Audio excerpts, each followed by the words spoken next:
सावन के महीने का नियम, 2 लोटे जल लेकर देवादिदेव महादेव के सामने जाइए। यहां अशोक सुंदरी वाली जगह से दोनों धार एक साथ चढ़ाना प्रारंभ करिए और करते करते वो धार शंकर भगवान के शिवलिंग पर ले जाकर छोड़ दीजिए।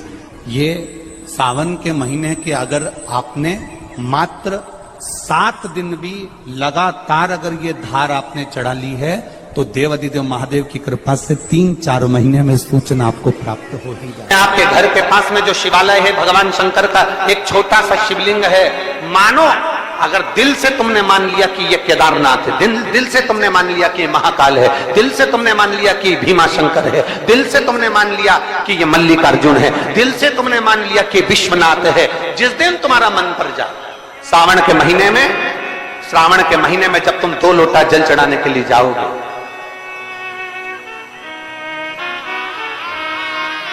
श्रावण के महीने में जब तुम 2 लोटा जल चढ़ाने के लिए जाओगे और 2 लोटा जल तक तुम अपने हाथ में लेकर चढ़ाओगे, जिस दिन तुम्हारा चित्त में मन में आ जाए कि आज मैं विश्वनाथ नहीं गई हूं, मैं सावन के महीने में मैंने विश्वनाथ का दर्शन नहीं करा है, सावन के महीने में मैं काशी नहीं गई, सावन के महीने में मैं गंगा के घाट पर नहीं गई, जिस दिन सावन के महीने में तुम्हारे मन में आ जाए 2 लोटा जल लिया, शंकर जी को चढ़ाते हुए अपने मन में विचार कर लिया कि मेरे विश्वनाथ, मैं तुम्हारे दरवाजे तो नहीं आ सकी, पर मेरे जल में अगर बल होगा तो इस जल को आप वहां से यहां आकर स्वीकार कर लोगे। वो विश्वनाथ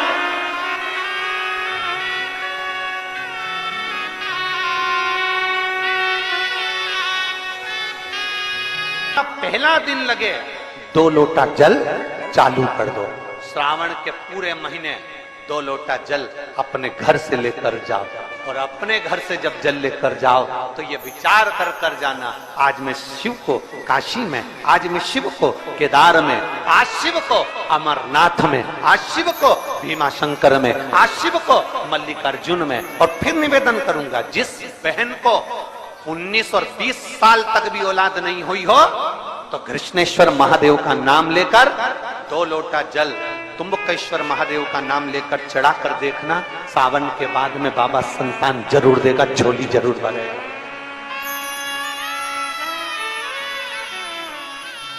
कहीं नहीं जाना, अपने नजदीक में, अपने घर के पास में, अपने मोहल्ले में, अपनी गली में, अपने चौराहे पर, अपने घर के पास में जो शिवालय हो, जो शंकर का मंदिर हो, वहां जाओ, 2 लोटा जल समर्पित करो और फिर निवेदन करूंगा, जल से ज्यादा जरूरी है मेरे भोलेनाथ जी के मंदिर की सफाई करना।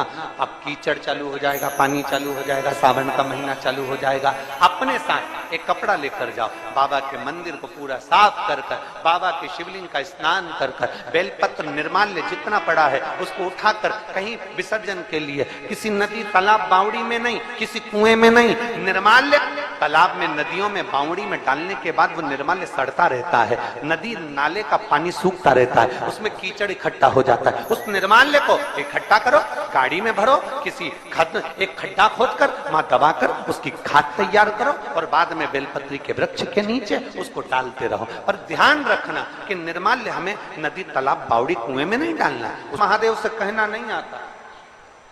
तब हम क्या करें? तो शिव महापुराण की कथा बड़ा सुंदर बात कहती है कि जीवन में कितनी भी तकलीफ हो, कितना भी कष्ट हो, कितना भी दुख हो, जब हम एक बेलपत्र लेकर भगवान शिव को समर्पित करने के लिए जाते हैं और दिल से, हृदय से, भाव से जब एक बेलपत्र समर्पित करते हैं और 1 लोटा जल अशोक सुंदरी पर चढ़ाने के बाद हम देवादिदेव महादेव को जब समर्पित करते हैं तो ये निश्चित है हमारे दुख, हमारी तकलीफ, हमारे कष्ट को मेरा शंभू काटता जरूर है, ये निश्चित था। बोल बम का नारा है, जरा जम के, बोल बम का नारा है, सारी समस्या का हल। जब हमारे भीतर कोई तकलीफ होती है, हमारे भीतर जब कोई कष्ट होता है, हमारे भीतर जब कोई दर्द होता है, हमारे भीतर जब कोई दुख होता है, तब हम देवादिदेव महादेव को 1 लोटा जल समर्पित कर कर अपने हृदय की बात भगवान शिव से जरूर करते हैं। जरूर थोड़ी सी भी विषम परिस्थिति चल रही है थोड़ा भी तकलीफ चल रही है, थोड़ा भी कष्ट आया है जीवन में, थोड़ा भी दुख, थोड़ी भी तकलीफ, थोड़ा भी दर्द, थोड़ा भी कष्ट अगर आपके जीवन में आया है तो शिव महापुराण की कथा कहती है सबसे पहले भगवान शंकर की शरणागति में जाए, भगवान शिव के पास जाए। सबसे पहले भगवान शिव के पास पहुंचे और भगवान शंकर के पास जाकर अपने हृदय से, अपने दिल से, अपने मन से, अपने भाव से भगवान शिव को अपने मन की बात देवादिदेव महादेव को कहना प्रारंभ कर।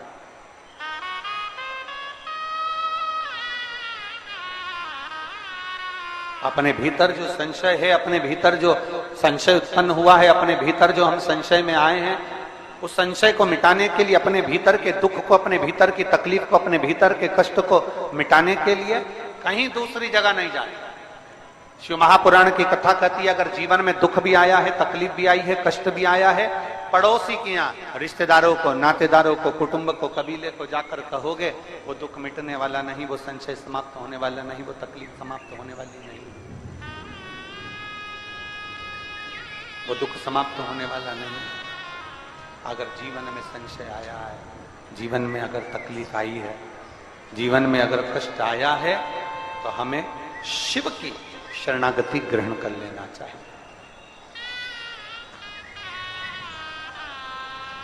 एक लोटा जल हाथ में लेकर भगवान शिव से अपने दिल की बात, अपने मन की बात भगवान शंकर को जरूर जाकर कहना चाहिए। कर रहे हो ये आपके ऊपर निर्भर करता है। मां, महात्मा और परमात्मा,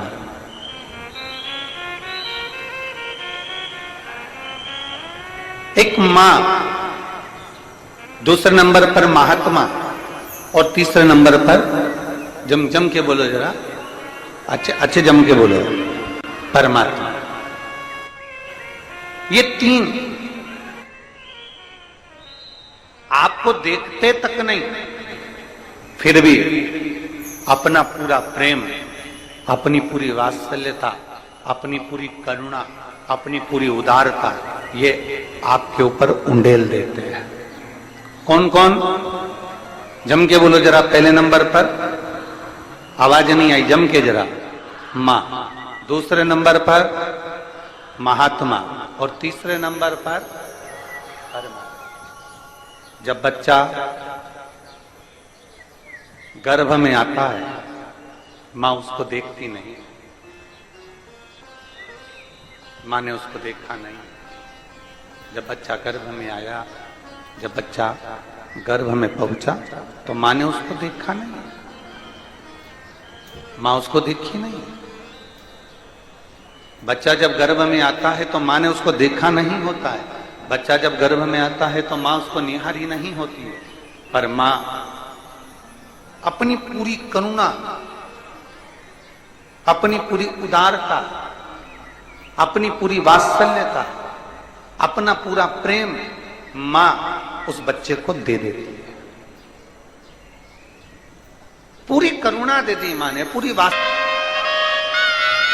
ये हैं शंकर के भक्त, ओघड़दानी के भक्त, शंभू के भक्त, त्रिकालदर्शी कैलाशी के भक्त।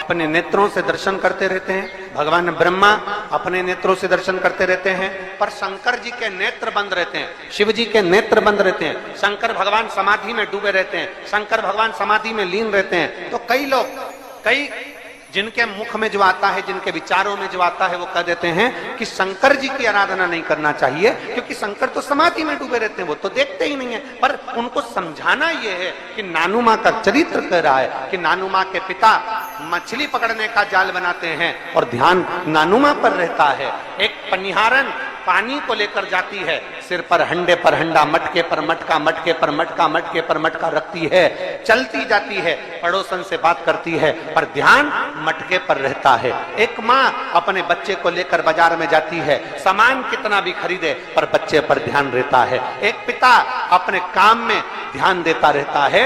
उसी तरह मेरा ओगढ़धानी भले नेत्र बंद कर समाधि में डूबा हुआ हो, पर जो एक लोटा जल चढ़ाता है मेरे शंकर का ध्यान उस पर बना ही रहता है। वृक्ष लता से स्नान कराऊंगी, ये अपने भीतर एक संकल्प अपने भीतर लेना है कि श्रावण के महीने में हमें शिव को कैसे रिझाना है, शंकर को कैसे प्रसन्न करना है, शंकर को कैसे प्रकट करना है। शंकर को देवादिदेव महादेव को पकड़ने का जाल इंसान नहीं बना सकता, वो तो शंकर देवादिदेव महादेव किसी के दिल में आकर बैठ जाते हैं तो वो हृदय के जाल में शंकर को पकड़कर अपने दिल में बिठा लेता है। कोई कोई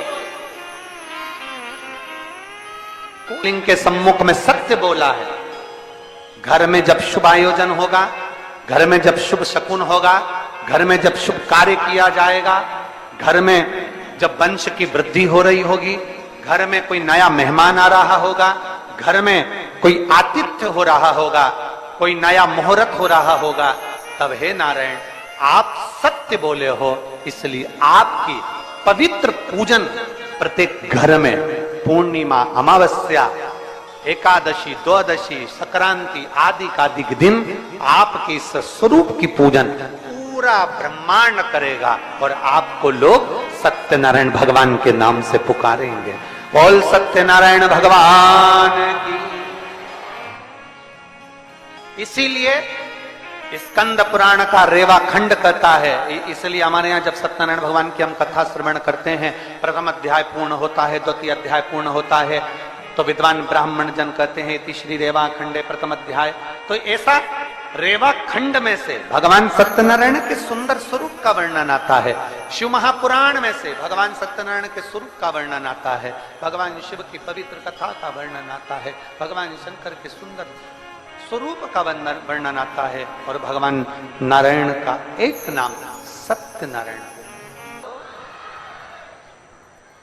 महीने, 2 महीने, 3 महीने, 6 महीने, 4 महीने, 8 महीने, 10 महीने, 12 महीने में एक नियम बना लो कि हमारे घर में हम सत्यनारायण भगवान की कथा किसी ब्राह्मण जन को बुलाकर करवाकर यज्ञ ग्यारी करवाकर अपने जीवन को सार्थक बनाएंगे, क्योंकि सत्यनारायण की कथा भी शिव की कृपा के आनंद में होती है। कहते हैं जहां सत्यनारायण की कथा होती है वहां शंकर की भी कृपा नित्य बनी रहती है, क्योंकि शिव ने ही तो उपदेश दिया है।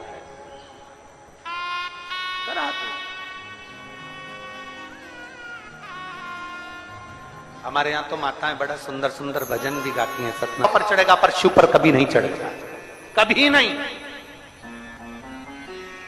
गौ माता तू झूठ बोलिए मेरे सामने, तेरा पूरा शरीर पुजाएगा। कन्यादान, वस्त्रदान, मुद्रादान, स्वर्णदान, अन्नदान, सारे दान आगे से होंगे, पर गौदान पीछे से होगा। गाय की पूंछ पकड़कर किया जाएगा, क्योंकि तू झूठ बोल गई मेरे सामने। सारे देवताओं की परिक्रमा आगे से, पर गौ माता की परिक्रमा पीछे से होगी। गाय की परिक्रमा आगे से नहीं होती, पीछे से चालू होकर पीछे विराम होती। तू झूठ बोल गई मेरे सामने। गौ माता तू जगत की मां कहलाती है। गाय माता भी कहती है मुझे क्षमा कर, मेरे मुख से झूठ निकल गया। केतकी का फूल कहता है क्षमा करिए, मेरे मुख से झूठ निकल गया। ब्रह्मा जी क्षमा नहीं मांगा, क्षमा नहीं मांगा। ब्रह्मदेव कह रहे हैं कि आकाशवाणी झूठी है। आकाशवाणी झूठी? भगवान शंकर ने अपने तुरंत पैर का नख तोड़कर फेंका, काल भैरव प्रकट कर लिया। काल भैरव को आज्ञा करी ब्रह्मा का सिर काट दो। जिस मुख से वो झूठ बोल रहा, जिस मुख से वो झूठ बोल रहा,